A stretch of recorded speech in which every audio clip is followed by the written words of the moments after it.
Voilà, bienvenue à celles et ceux qui nous rejoignent peut-être pour la troisième partie de cette deuxième assise du harcèlement scolaire organisée par le Centre Rhésis en partenariat avec la région Auvergne-Rhône-Alpes et Ocola. Troisième partie, on va parler du programme phare, on va parler de cette équipe par établissement qui est tellement importante pour justement prendre le problème le plus tôt possible et le régler le mieux possible et le plus rapidement possible.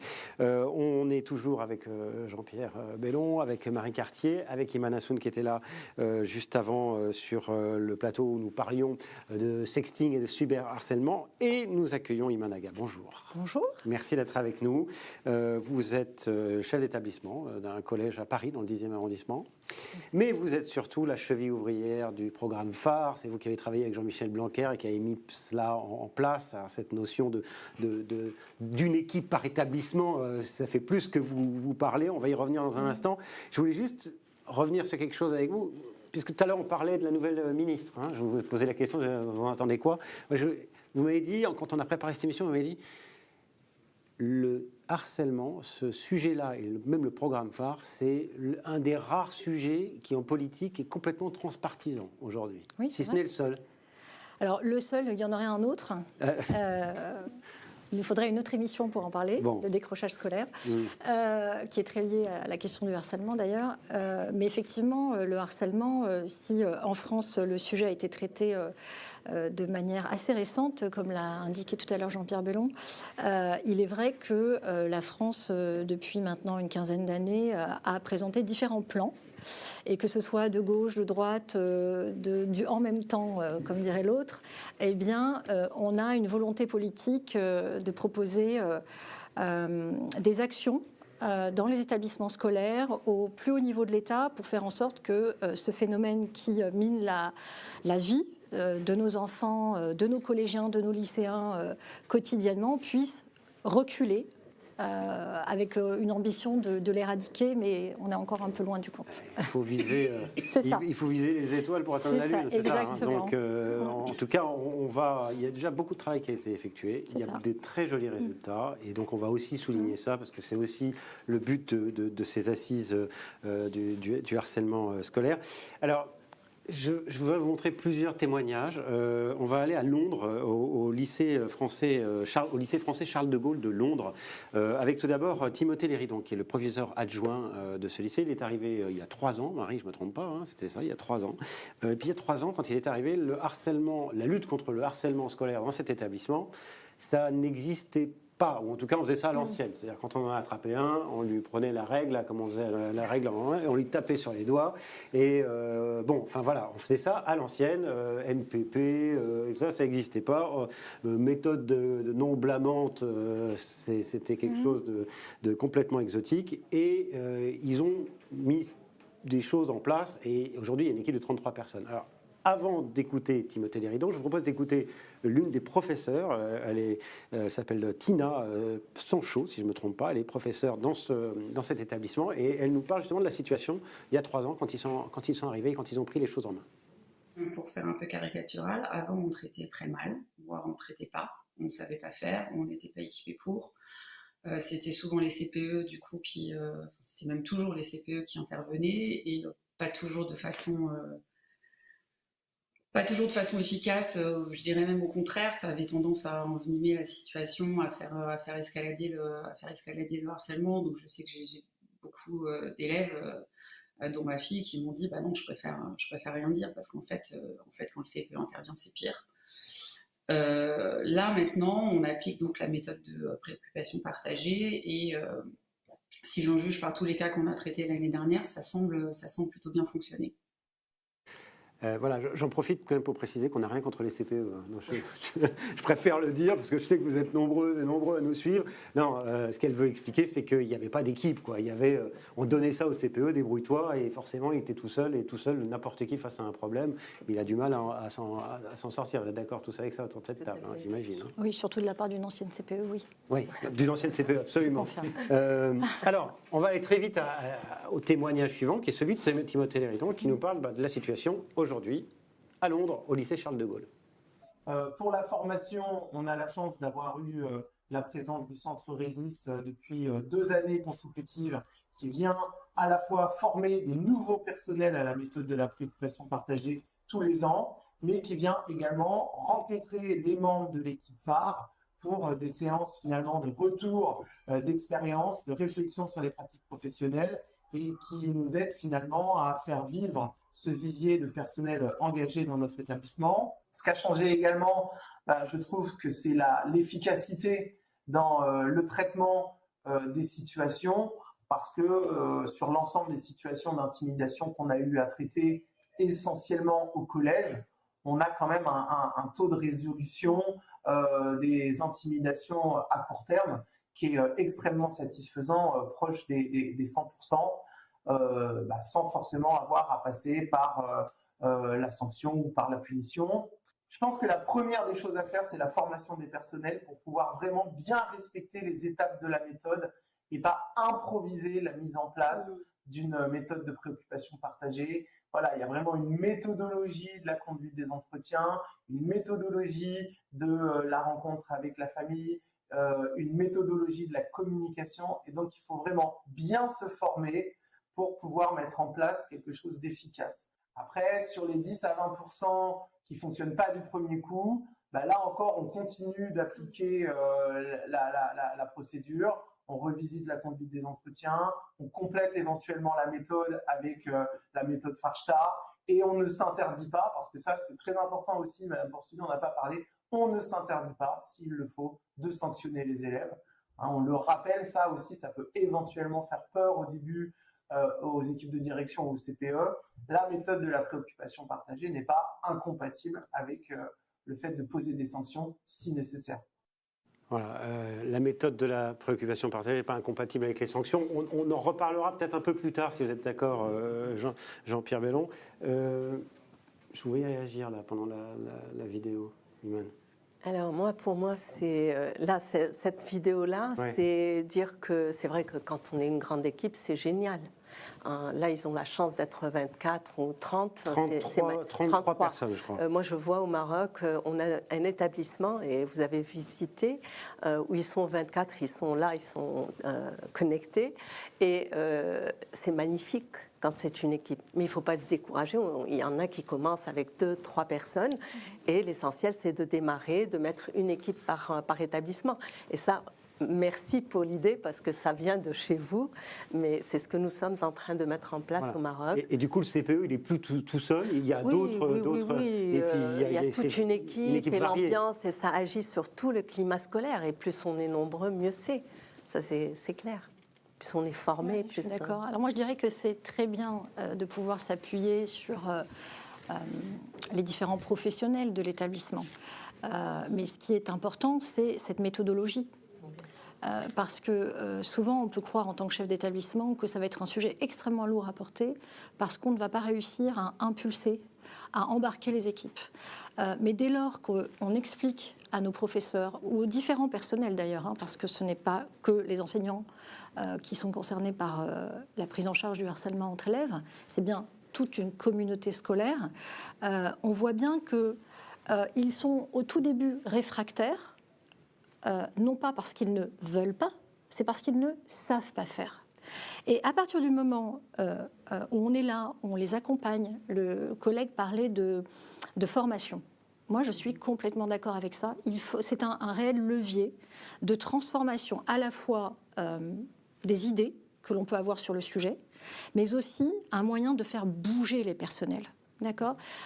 Vous avez affaire à vous dans un établissement, il n'y a que de l'humain en fait. On a de l'humain, on gère de l'humain.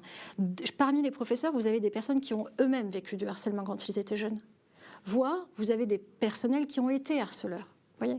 Et donc, pour pouvoir faire évoluer tout ce monde-là vers quelque chose qui est c'est fini, nous ne voulons plus de harcèlement dans notre établissement. Et d'ailleurs, le rôle du chef d'établlement est décisif. Il est moteur, c'est lui qui met en place le programme phare. Il faut l'incarner, il faut le porter. Et puis il faut lancer la dynamique, quoi. Il y a des messages, mais ça ne suffit pas. Il y a la parole et il y a les actes. Voyez, il y a un chef d'établissement, il est toujours, ce que je dis moi, en backup, toujours à vérifier. Notre équipe qui est installée depuis l'année dernière, le centre ESI s'était déplacé pour former l'équipe. Toute l'équipe d'ailleurs tout l'établissement, dans un premier temps avec un temps de sensibilisation, puis un temps plus resserré d'une journée et demie avec les deux interventions, à la fois pour les former, les faire monter en compétences. Et oui, il faut pouvoir monter en compétences pour être en mesure de détecter des phénomènes qui sont extrêmement sournois. Ce qui est compliqué, c'est ça en fait. C'est l'aspect très sournois de cette violence. On est capable d'intervenir sur des bagarres. Un chef d'établissement, un professeur va être tout de suite à nous demander des sanctions parce qu'il a assisté à un conflit ouvert entre plusieurs élèves. Il va avoir plus de difficultés à identifier l'échec voyez, d'une socialisation ou une exclusion sociale d'un élève. Il va se sentir mal à l'aise pour venir nous voir, ou voire même ne pas se sentir autorisé, parce qu'il considère qu'après tout, ce sont les élèves qui ont le droit de choisir avec qui ils peuvent rester ou pas. Donc ça s'accompagne, il faut pouvoir former. Moi, je suis complètement d'accord avec ce qui vient d'être dit. Je vais vous laisser la parole, vraiment. Je voudrais qu'on réexplique, parce qu'on sait qu'on a des CPE, on a des chefs d'établissement, on a des profs qui nous regardent, mais on a des gens qui connaissent le programme phare. En 3 mots, d'expliquer que c'est obligatoire depuis 2021 dans les collèges et les lycées. Alors, les écoles, les collèges, et depuis 2023 dans les lycées. Dans les lycées, et qu'il y a quelques étapes, alors moi je les ai notées, vous m'arrêtez si je dis une bêtise, constitution et formation d'une équipe spécialement dédiée. C'est la clé de voûte du programme. Vous ne pouvez pas lancer le programme si vous n'avez pas formé votre équipe. Voilà, donc là je fais de la pédagogie, d'accord. C'est important. J'explique ça à une vous avez prof, tout à fait. Constitution des équipes d'élèves ambassadeurs, on en parlera dans quelques instants des élèves ambassadeurs. Intervention quasi immédiate, c'est-à-dire qu'il faut aller hyper vite. Cette équipe est capable de réagir hyper rapidement. Un protocole. Voilà. Rencontre avec l'élève victime et les élèves impliqués, suivi des rencontres. Et le programme phare, ce n'est pas uniquement la prise en charge des situations quand elles se produisent, c'est aussi de la prévention. Est-ce qu'on a à peu près fait le tour sur la présentation de phare ? La prévention avec un certain nombre à la fois de jalons, avec des journées thématiques, mais également aussi, on n'en parle pas beaucoup, les 10 heures d'apprentissage qu'on a prévues. Vous voyez, ça s'apprend d'être en groupe. Vous voyez, on a besoin de cette équipe qui régule, mais on a aussi besoin très tôt d'apprendre à faire groupe, faire ensemble, voyez, et ne pas le faire prendre ce temps dans le cadre des apprentissages. Ça se fait de plus en plus, ce qu'on appelle les compétences psychosociales, ce qu'on peut retrouver dans les programmes en Finlande, comme le programme Kiva. Eh bien, c'est aussi passer à côté de quelque chose qui revient vraiment, c'est une des missions premières des établissements scolaires, de l'éducation nationale, c'est-à-dire travailler sur l'éducation à la citoyenneté, au civisme. Voyez, on ne prépare pas que des sachants, on prépare aussi des citoyens. Et donc, apprendre à vivre ensemble, ça s'apprend, quoi. Ça ne se décrète pas, c'est quelque chose qui doit être accompagné par les adultes, appris. Voilà, donc c'est pour ça qu'il y a un vrai programme, c'est pour ça que c'est quelque chose... De prévention et de traitement. Absolument. Je vais vous donner la parole dans un instant. Je vais juste regarder, parce qu'on parlait des équipes, justement, le travail d'équipe, comment il a été mené dans ce lycée français Charles de Gaulle à Londres. Regardez. Alors, moi, je vais beaucoup rejoindre ce qu'a dit Monsieur Léridon. Ce qui est très intéressant dans cette méthode de préoccupation partagée, c'est un vrai travail d'équipe qui réunit et les équipes de vie scolaire et les équipes pédagogiques. Ça permet d'avoir un vrai échange et ça permet de moins se sentir seul. Parce qu'effectivement, à un moment donné, quand on travaille en vie scolaire, qu'on est conseiller principal d'éducation, on voit les élèves cibles, on voit les élèves témoins, on voit les élèves intimidateurs et les élèves n'ont finalement qu'un personnel vers qui se tourner. Là, ils sont face à une équipe de personnel, à une équipe de professeurs qu'ils connaissent pas, et ils savent que les adultes sont informés de ce qui se passe. Donc en fait, ça a plus d'impact sur les élèves dans le sens où, à un moment donné, finalement, ce qui se passe, c'est pas que de la vie scolaire. Ça peut aussi... c'est connu de tous, donc on est vu par tous, on est entendu par tous, et je trouve que c'est ça qui a un impact au niveau des élèves, parce que finalement, pour les élèves cibles, ils se disent je suis entendu de tout le monde, si j'ai un problème, je peux me tourner finalement vers plus de personnes que je pensais. Et pour les élèves témoins, c'est la même chose, il n'y a pas forcément qu'un seul interlocuteur, ils sont plusieurs. Et les élèves, en fait, à partir du moment où ils se rendent compte qu'il y a un travail d'équipe et qu'ils sont face à des adultes en face d'eux, il y a une vraie relation de confiance qui se développe et finalement même les intimidateurs, ils se disent là j'ai plusieurs personnes en face de moi qui à un moment donné m'ont écouté et m'ont fait prendre conscience d'eux. C'est pas forcément le CPE qui est fléché punition, qui est fléché comportement, qui me le dit. Et je trouve que ça a un vrai impact au niveau des élèves. Au sein de notre établissement, nous avons bien sûr des conseillers principaux d'éducation qui sont formés, tous les conseillers principaux d'éducation sont formés à la méthode de la préoccupation partagée.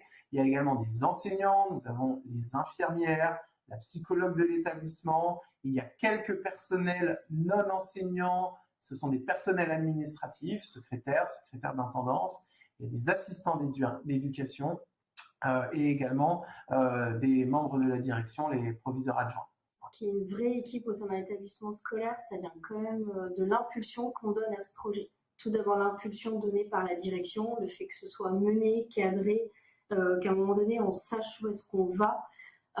Les personnels en règle générale sont quand même assez sensibles à ça, et quand ils voient qu'effectivement à chaque cas il y a des impulsions, il y a des mails, il y a des rencontres, il y a des actions à des moments donnés, ça donne du sens en fait à tout ça, et en fait ça donne une émulation entre les personnels qui en fait ont envie de plus en plus s'investir, et quand ils voient que les résultats sont positifs et que ça fonctionne, et ben forcément ils se disent en fait je me suis investie, je me suis formée et ça a eu un impact positif, donc en fait je vais continuer parce que ce n'est pas vain. Et je pense qu'on a de plus en plus de personnels qui sont intéressés parce que justement ils se rendent compte qu'il y a quelque chose qui se passe et c'est positif, et ça fait du bien dans un établissement scolaire positif. Voilà, c'est positif, ça fait du bien dans un établissement scolaire. Audrey Porcedou, qui est CPE donc dans ce lycée français. Merci aux deux de ces témoignages qui sont vraiment très très intéressants. Amel Assoun, vous avez appelé Amel. Iman, je vous prie de m'excuser tout à l'heure. Non, je présente mes excuses. Moi, je veux qu'on revienne un peu sur ce que vous avez fait, parce que vous y êtes intéressé, vous avez fait votre MPP un peu dans votre coin.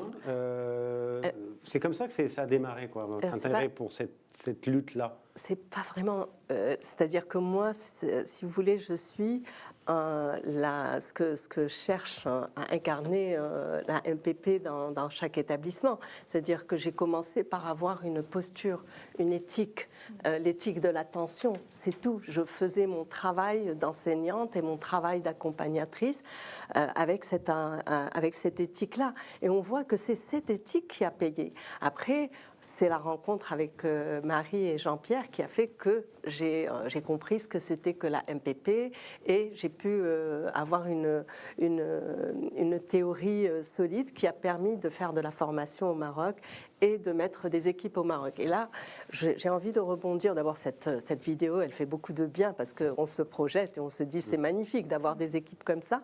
Et ce que disait Imen est très important, parce que dans la formation, il ne s'agit pas que de contenu. Nous sommes là pour travailler sur une posture. Et au Maroc, nous avons eu la chance de donner 10 jours de formation. Tenez-vous bien, 10 jours de formation pour les formateurs, et après, il y aura 5 jours de formation pour les personnes qui vont s'occuper des cellules. Alors, imaginez tout le travail qui est fait sur cette posture. Imaginez un enseignant ou un cadre d'appui social quand il reçoit une enfant qui a été victime de sexting. Si, au plus profond de lui, il n'arrive pas à lui dire « Écoute, ce que tu as fait n'est pas grave, c'est pas toi qui doit culpabiliser, mais c'est l'autre, etc. » Eh bien, ça ne peut pas fonctionner. Donc, on travaille sur cette posture, on travaille sur ce changement de paradigme, et c'est là où on arrive à avoir des résultats. Donc, nous, pour l'instant, c'est un projet qui a démarré. On a déjà formé quand même, on a l'objectif de former 6600 enseignants sur 3 ans, et on va atteindre 12 000 collèges. Donc c'est quand même une équipe par établissement. Donc voilà, on vous copie, on essaye d'apporter notre petite touche, mais c'est quelque chose, heureusement on a un ministre qui a bien adhéré, et le projet... Vous travaillez, parce que vous êtes trop modeste, hein, et ils sont venus vous chercher pour travailler avec eux, et pour mettre en place tout ça au niveau du royaume entier. Oui, on a travaillé, c'était juste après Covid, avec la flambée du harcèlement notamment cyberharcèlement. Donc, on a fait appel à moi en tant que Rhésis Maroc, et c'est là où on a pu mettre la MPP. On a eu deux pilotes. Le troisième, vous étiez présent, vous deux, et c'est à partir de là que c'est parti pour dupliquer. On la met dans la formation des enseignants. Et c'est quelque chose qui est formidable parce que ça se multiplie plus facilement. Alors on a parlé tout à l'heure des chefs d'établissement, on a parlé des CPE et puis des enseignants. Justement, quel est le rôle des enseignants dans tout ça? On a posé un petit peu la question à Benoît Galland, qui est donc chercheur à l'Université de Louvain et qui a enregistré cette réponse pour nous. Je vous rappelle qu'il y a l'interview complète de Benoît Galland qui est disponible sur la chaîne YouTube du Centre Rhésis. Regardez. Est-ce qu'il y a des grosses différences de risque de harcèlement en fonction de la classe dans laquelle on est ou de l'école dans laquelle on est? C'est une question très importante parce qu'elle a des implications pratiques, notamment en termes de politique de prévention. Est-ce qu'il y a des écoles qu'on doit repérer comme étant particulièrement dangereuses, où il y a des problèmes beaucoup plus présents que d'autres, et des écoles qui seraient préservées? La réponse, elle est plutôt qu'il n'y a pas tellement de différence entre écoles. Les enquêtes de victimisation, donc on fait auprès des élèves pour essayer de comprendre ce qui leur arrive, nous montrent qu'il y a peu de variations entre écoles. Il y a un peu plus de variations entre classes. Donc on n'a pas des écoles où il y a beaucoup de harcèlement, puis des écoles où il n'y a pas beaucoup de harcèlement. Globalement, c'est un peu la même chose entre les écoles. Par contre, au sein d'une même école, on a des classes où la problématique est un peu plus présente que dans d'autres. Bon, voilà, on a repassé cet extrait parce qu'il était hyper important. On retrouvera Benoît Galland qui nous parle du rôle des enseignants dans quelques instants. J'en profite, le temps qu'on retrouve la vidéo, pour vous dire que vous pouvez toujours poser vos questions. Il y a ce numéro de téléphone qui va apparaître à l'antenne. Et puis, évidemment, les questions, vous pouvez les poser via le... Ah ben j'ai perdu le... Mais je me souviens de la question, je vais vous la poser à vous, le temps que la vidéo revienne. C'est une question sur la peur que peuvent avoir certains profs, certains membres d'équipes éducatives d'intégrer les équipes de désamorçage, c'est comme ça qu'on appelle ça? Alors nous, on l'appelle équipe phare. Ouais. Vous avez plusieurs... Par peur d'être stigmatisé, quoi. Oui. C'est une vraie question qui est arrivée via le chat YouTube. Des professeurs qui craignent en fait d'intégrer ce type d'équipe, stigmatisée par qui? Tout dépend de la manière dont vous avez préparé en fait cette équipe. Et donc ça revient à reparler de la formation et de la façon dont vous l'avez présentée. Nous, en début d'année, les chefs d'établissement, on présente cette équipe phare dans les classes. Vous voyez, ils font le tour des classes lors de la rentrée. On la présente également au moment de l'accueil des parents, notamment les parents de 6e en collège. Donc déjà, vous voyez, on assoit cette équipe, on l'installe. Et derrière, on fait une présentation du protocole de prise en charge. À partir du moment où le professeur n'apparaît pas seul, on a parlé de protection. Dans le programme phare, on parle de communauté protectrice. Et on rassemble l'ensemble de la communauté scolaire. Vous voyez, on a les professeurs qui font équipe avec les autres personnels. C'est une équipe pluricatégorielle. Vous avez les parents aussi qui connaissent le protocole. Et donc, quand ils vous contactent affolés pour vous apprendre que leur fille a été cyberharcelée pendant le week-end, par exemple, ou qu'elle vit une situation de harcèlement depuis 2 semaines, vous accueillez cette parole, vous en tenez compte, vous êtes un professionnel qui sait répondre parce qu'il a ces petites astuces, ces clés pour ne pas avoir peur de dire écoutez, non, dans notre établissement, il n'y a pas de harcèlement. Si, c'est une violence qui n'est pas marquée socialement, où il y a du harcèlement possiblement partout. Il faut pouvoir aujourd'hui que l'institution assume le fait qu'il peut y avoir ce type de violence. La question, c'est l'efficacité de notre équipe à prendre en charge, voyez, à assumer le problème. C'est à chaque fois la même chose. Sur les questions de violence en milieu scolaire, on a envie de mettre tout ça sous le tapis. Non. Il faut vraiment bouger de ce côté-là, changer et montrer un autre visage de l'institution qui assume ce qui se passe dans l'établissement scolaire et qui montre son professionnalisme pour prendre en charge les situations. Très clair, vous avez répondu, n'ayez pas peur, n'ayez pas peur, allez-y. Et vous faites partie d'une équipe, alors, vous n'êtes pas seul. Est-ce qu'on a retrouvé Benoît Galland? Je pense qu'on l'a retrouvé, on écoute Benoît Galland. Il y a deux aspects sur lesquels les enseignants peuvent jouer. Le premier, c'est l'aspect préventif. Est-ce qu'ils réagissent quand il se passe des choses entre les élèves? Des élèves qui s'embêtent, même si ça ne dérange pas le cours. Donc est-ce qu'ils sont proactifs? Est-ce qu'ils ont une réaction consistante face à ce qui se passe entre les élèves? Est-ce qu'ils veillent en fait au grain, dans la qualité relationnel des élèves, y compris de l'accueil des élèves, dans la qualité du climat de classe qu'ils essaient d'instaurer. Et puis il y a la prise en charge. Quand on voit vraiment qu'il y a quelque chose qui a dérapé, qu'est-ce qu'on fait? Comment est-ce qu'on réagit? Déjà, est-ce qu'on réagit? Ça peut paraître une évidence, on va se dire les adultes vont réagir, mais les élèves nous disent qu'il y a toute une série de situations de harcèlement où les adultes voient les choses et ne réagissent pas.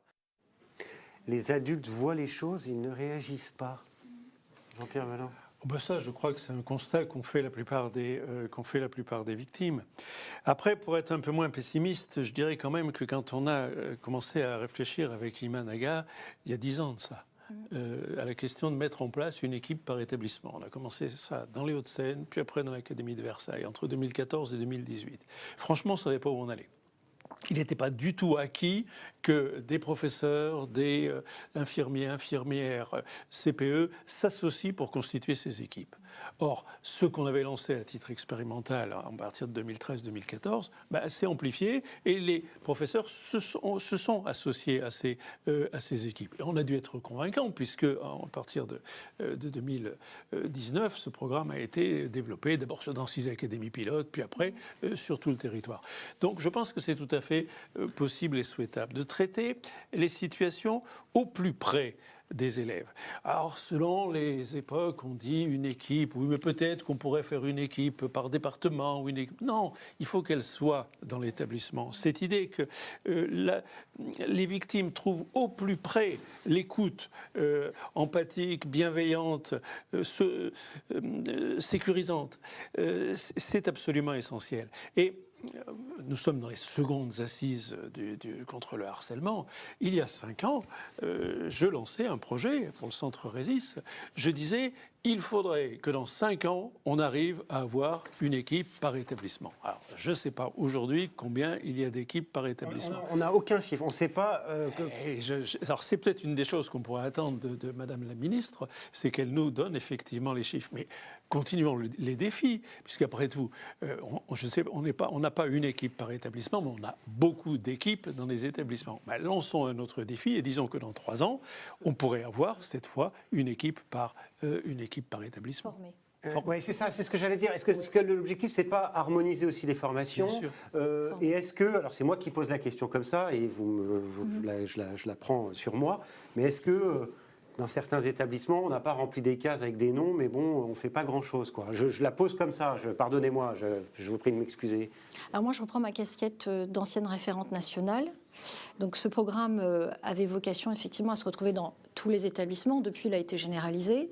On a vraiment conçu une plateforme pour permettre aux établissements de renseigner un tableau de bord pour montrer la progression de la mise en œuvre de leur plan de prévention, qui, je rappelle, est obligatoire. D'accord ? Donc nous sommes des fonctionnaires en exercice, donc on applique la loi, on est garant de la sécurité des biens et des personnes. Donc ce n'est plus une option de mettre en place ce plan de prévention, donc nous sommes tenus à rendre compte sur cette plateforme. Voir que certains n'ont toujours pas mis en place le programme phare, et à minima, parce que c'est ce que je dis toujours, et c'est ce que je disais toujours quand j'étais référente nationale, à minima, mettez en place une équipe. Voyez, lancez un numéro national. Laissez penser que pendant les campagnes de prévention, des enfants peuvent aller voir un adulte de l'établissement pour dire « écoutez, moi, je n'en peux plus ». Et qu'en face, il n'y ait personne pour recueillir cette parole et ne pas le sécuriser, vous voyez, c'est quelque chose qui doit alerter tous les professionnels de l'éducation nationale. De l'éducation nationale et plus largement tous les professionnels, les éducateurs qui gravitent autour des enfants. Parce que le temps de l'enfant, on ne peut pas le saucissonner, vous voyez. Il se poursuit. Il y a le temps de l'école, il y a le temps à l'extérieur de l'école. Vous voyez, moi je sais que parmi mes élèves, j'ai un certain nombre d'élèves qui se retrouvent à l'extérieur, dans les différentes structures périscolaires, et le harcèlement peut possiblement continuer, vous voyez. Donc c'est pour ça qu'il faut vraiment penser quelque chose, une approche globale, une stratégie d'intervention qui soit la plus large possible et qui soit une action de professionnel. Vraiment, sinon on n'y arrivera pas. Et puis il faut faire de la pédagogie. C'est pas encore une fois à vous que je vais l'apprendre, mais expliquer qu'il y a eu 4 évaluations de la MPP depuis 2019, qu'à chaque fois on est entre 80 et 90% de taux de résolution des affaires, je ne sais pas comment on les appelle, des situations. Et qu'il y a une étude d'ailleurs qui est en cours par des chercheurs à Lyon, donc on aura sans doute bientôt, à Lyon 2 je crois, et on aura sans doute bientôt des choses très concrètes concrètes à dire pour montrer que tout ça fonctionne très très bien. Est-ce que quand même, peut-être je vais poser la question à Marie, qui a rien dit depuis le début, qui écoute sagement, est-ce qu'il n'y a pas des pistes quand même pour améliorer encore tout cela ? Vous l'avez un peu évoqué, mais pour faire en sorte que ça fonctionne encore mieux et pour convaincre encore mieux celles et ceux qui ne sont pas encore totalement embarqués dans le projet, quoi, on va dire. Vous me donnez la responsabilité de les convaincre. Non, oui. Pas la responsabilité, mais non, je pense que effectivement, disons que la méthode de la préoccupation partagée, nous y travaillons avec Jean-Pierre Bellon pour la rendre la plus ajustée possible vraiment au contexte des établissements scolaires et pour qu'elle ne soit pas dangereuse. Nous avons mis en place toutes les conditions de réussite de cette méthode pour que les personnels scolaires puissent vraiment la prendre en charge avec quand même le moins de temps possible. Elle n'est pas trop chronophage. Elle permet quand même d'aller vite. Elle permet de se partager la tâche. Elle permet aussi d'être cohérent avec une éthique qui est celle de tout éducateur. Et je crois que ceux qui la mettent en place sont quand même très satisfaits, comme on l'a vu avec le témoignage de l'équipe de Londres. Ça soulage tout le monde. De toute façon, ces situations, il faut s'en occuper. Tant qu'à faire, il faut s'en occuper de telle sorte que ça fonctionne et que ça s'arrange. La méthode de la préoccupation partagée permet, si vous voulez, de traiter toutes les petites situations qui risquent de s'envenimer et de devenir graves un jour. Elle n'est pas dangereuse. On peut la mettre en place tout de suite. On n'a pas besoin de faire une enquête. On n'a pas besoin de perdre du temps. Tout de suite, on la met en place. On reçoit l'élève cible, on le sécurise. On reçoit la famille aussi pour la suivre, la sécuriser, l'accompagner. Et puis les élèves intimidateurs ou témoins, tous ceux qui gravitent autour des brimades, tous ceux qui... Mais on le reçoit extrêmement rapidement, avec des entretiens très brefs, très précis dans la manière de les mener. Mais le phénomène se dissout, si vous voulez, ça se dissout sous nos mains quand c'est bien fait. Donc oui, il faut le faire. Vous avez vu tout à l'heure, les plus de 80%. Oui, il faut...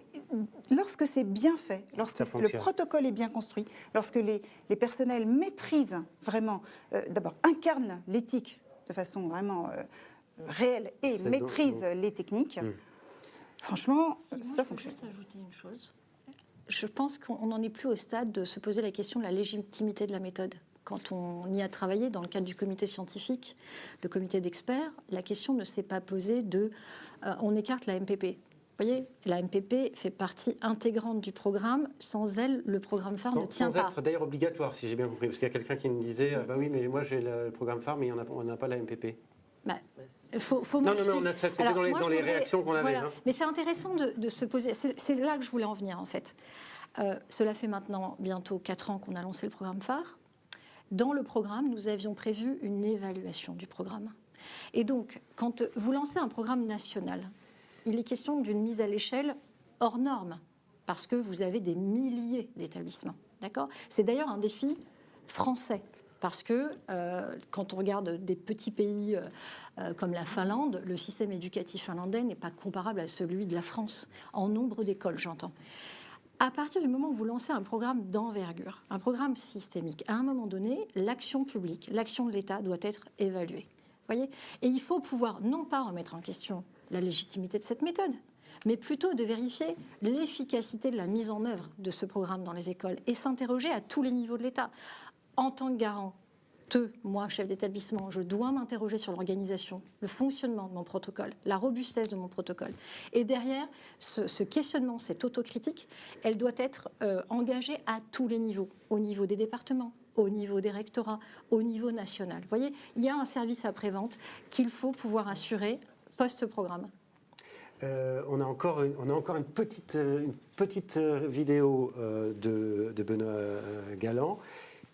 On aura Madame la vice-présidente de la région Auvergne-Rhône-Alpes qui sera avec nous dans quelques instants parce que je sais que vous nous suivez et que vous avez envie de réagir et puis je vous donnerai également la parole. On écoute Benoît Galland tout de suite. Est-ce que les enseignants pourraient quelque part créer un climat de classe qui est propice au harcèlement ? C'est une question redoutable. On a quelques éléments de réponse il semble qu'il y ait plus de harcèlement dans les classes où les enseignants mettent plus l'accent sur la compétition et la comparaison entre les élèves. Quand c'est vraiment, l'excellence à tout prix, quitte à laisser tomber ou on peut écraser ceux qui ne s'en sortent pas, tant pis pour eux, toujours mettre en exemple, en avant les bons élèves, rendre public les notes pour vraiment montrer il y en a qui sont bons, ouais, mais ça, toi par contre, ça va vraiment pas, etc. Ça semble créer un environnement qui est plus propice à l'émergence du harcèlement. Amel Hassoun, je vous laisse réagir parce que je vous ai pas beaucoup donné la parole finalement. Pas de souci. C'est vrai que l'enseignant joue un rôle essentiel. Des fois, on fait des choses, on ne se rend pas compte de l'impact, on ne se rend pas compte des conséquences. Et ce que je voulais dire aussi tout à l'heure, c'est que cette méthode, comme elle a des principes et comme il y a une éthique, il y a le respect bien sûr de la victime, mais il y a aussi le respect des intimidateurs. Et sur le long terme, ça donne des résultats parce que le groupe qui a du mal au départ à reconnaître ses actes, très rapidement, quand on met les choses en place et quand c'est bien mis en place, les intimidateurs n'attendent que cette main de l'adulte et que l'autorité revienne. Donc c'est vraiment quelque chose de formidable et c'est pas compliqué à mettre en place et c'est vraiment adhérer à une éthique plus qu'à autre chose. C'est pas juste un outil qu'on utilise, c'est vraiment une éthique. Donc pour moi, c'est ça l'essentiel. Ouais, c'est aussi les arguments que vous utilisez. Il y a eu pas mal de réactions, notamment sur des séances d'empathie qui seraient nécessaires, évidemment. Je pense qu'on est tous d'accord autour de cette table. Comment faire pour appliquer la MPP sur des élèves à besoins particuliers, par exemple des autistes? C'est vrai que là, ce n'est pas forcément des situations qui sont simples, mais c'est prévu un petit peu tout ça, c'est envisagé? En fait, toutes les situations ont leurs propres caractéristiques. Quand elles arrivent, l'objectif de l'équipe, c'est de faire en sorte qu'il n'y ait plus de violence. Donc vous allez trouver avec votre équipe les moyens de faire cesser la situation. Donc des enfants à besoins éducatifs particuliers, vous pouvez en avoir un certain nombre et vous adapter. Et puis dans l'équipe, il y a un peu de tout. Donc c'est ça. L'autisme, c'est quelque chose qui est complexe. Ça oblige l'ensemble des éducateurs à se confronter à ce qu'on appelle des dilemmes moraux. Est-ce qu'on peut sanctionner un enfant autiste? Ça, c'était une question qu'on s'était posée à un moment donné. On fera peut-être une autre émission sur le sujet, si vous êtes d'accord. C'est vrai que la question se pose. Bien sûr. Parce qu'il y a effectivement, on a une école inclusive aujourd'hui, donc il faut pouvoir tenir compte de tous ces paramètres dans vos protocoles. Alors, Catherine Staron, vice-présidente de la région Auvergne-Rhône-Alpes, déléguée au lycée, à l'enseignement supérieur, à la recherche et à l'innovation, est avec nous. Bonjour madame, est-ce que vous m'entendez? Oui, bonjour. Bonjour, merci. Bonjour à toutes et à tous, j'espère que vous m'entendez bien. Je m'entends parfaitement. Bon, super. Écoutez, je vous ai rejoint à 15h. Donc voilà, je vous écoutais effectivement et je crois que ce que j'ai bien retenu, c'est que voilà, on a besoin d'être une équipe et d'être tous ensemble derrière ce fléau, qui est un fléau bien évidemment majeur et qui forcément nous concerne tous. Et j'ai bien aimé en tout cas l'engagement que vous aviez tous sur ce sujet et je vous confirme que bien sûr la région Auvergne-Rhône-Alpes est bien sûr engagée sur ce sujet du harcèlement. On a même un appel à projet depuis 2019 qui permet donc aux établissements de pouvoir qu'on puisse les accompagner sur tous ces sujets. Donc c'est vraiment un sujet bien sûr qui nous tient à cœur. Donc vous dire également que on a au niveau de la région on accompagne en tout cas ce que fait l'État à travers un autre champ de compétences facultatives pour mener des actions qui sont complémentaires bien sûr à ce programme phare. Donc à travers cet appel à projet, c'est pas moins de 250 projets dans le cadre d'un appel à projet Stop au harcèlement, donc qui ont été soutenus par la région Auvergne-Rhône-Alpes depuis 2019. C'est à peu près presque 400 000 euros de budget, et pour vous dire que ça nous tient à cœur. Et puis on essaye d'avoir un certain nombre d'actions, bien évidemment, plus larges. Donc on a travaillé beaucoup la sécurisation, l'installation de vidéosurveillance dans les bus scolaires pour prévenir bien sûr des situations de harcèlement qui sont particulièrement compliquées. On avait accueilli les premières assises aussi, la première édition des assises du harcèlement scolaire en 2019 qui avait regroupé beaucoup d'acteurs, plus de 700 personnes qui étaient venues effectivement participer. Et c'est vrai que voilà, je crois que c'est essentiel et de ce que je retiens vraiment, c'est qu'on a besoin de mettre tous vraiment nos efforts pour contribuer et accompagner les jeunes Voilà, et essayer effectivement de résoudre toutes ces difficultés qui sont rencontrées au quotidien. Donc on va, au niveau de la région, modifier un petit peu notre dispositif. C'est vrai qu'on était plutôt dans un système d'appel à projet et comme je vous le disais, on avait la volonté d'accompagner, c'est assez diffus. Donc aujourd'hui, on va resserrer, lancer un appel à projet pour sélectionner 2-3 intervenants qui proposeront donc des solutions clés qui pourront être mises en place très rapidement dans les établissements pour pouvoir accompagner bien sûr les établissements et les équipes pour mettre en chose des choses concrètes. Voilà un petit peu ce qui sera proposé en tout cas lors de la prochaine commission permanente de la semaine prochaine à la région Auvergne-Rhône-Alpes. Mais en tout cas, sachez que vous pouvez compter bien évidemment sur nous pour vous accompagner. Avec nous, je crois que Jean-Pierre Bellon veut réagir, ou en tout cas vous saluer. Oui, merci Madame la Vice-Présidente. Et je voudrais rappeler que la région Auvergne-Rhône-Alpes avait été à l'initiative, il y a un peu plus de 5 ans, de la première enquête dans les transports scolaires. Parce que le harcèlement ne s'arrête pas aux portes de l'école, il continue évidemment dans les transports. Et avec mon ami Bertrand Gardette, nous avions mené cette enquête qui avait révélé d'ailleurs que le taux de harcèlement dans les transports est à peu près identique à celui qui existe à l'école et que ce sont les mêmes élèves. En gros, ça commence à l'école, ça continue dans le bus et après ça se poursuit le soir sur les réseaux sociaux. Donc effectivement, je pense qu'il y a certainement beaucoup à faire encore pour accompagner les élèves dans les transports scolaires. Les laisser seuls dans un bus avec un seul adulte qui, par métier, tourne le dos aux élèves, c'est peut-être pas la meilleure solution en effet. Vous pouvez compter sur nous et vous voyez, j'ai encore une réunion demain matin sur ces sujets de sécurité avec le vice-président à la sécurité pour voir un petit peu tout ce que l'on peut mener, bien évidemment, au sein des lycées. Donc, bien entendu, en tout cas. Merci beaucoup, Catherine Staron, vice-présidente de la région Auvergne-Rhône-Alpes, d'avoir été avec nous et d'avoir suivi cette dernière table ronde. Merci encore. Tout à fait. Merci et merci à vous. C'était vos interventions. Tout de suite, on va remercier Iman Agha et Amel Hassoun d'avoir été avec nous sur cette table ronde, puisque on va poursuivre tout de suite avec d'autres intervenants pour parler des élèves ambassadeurs, un autre sujet très important et une autre arme anti-harcèlement à l'école, harcèlement scolaire. À tout de suite.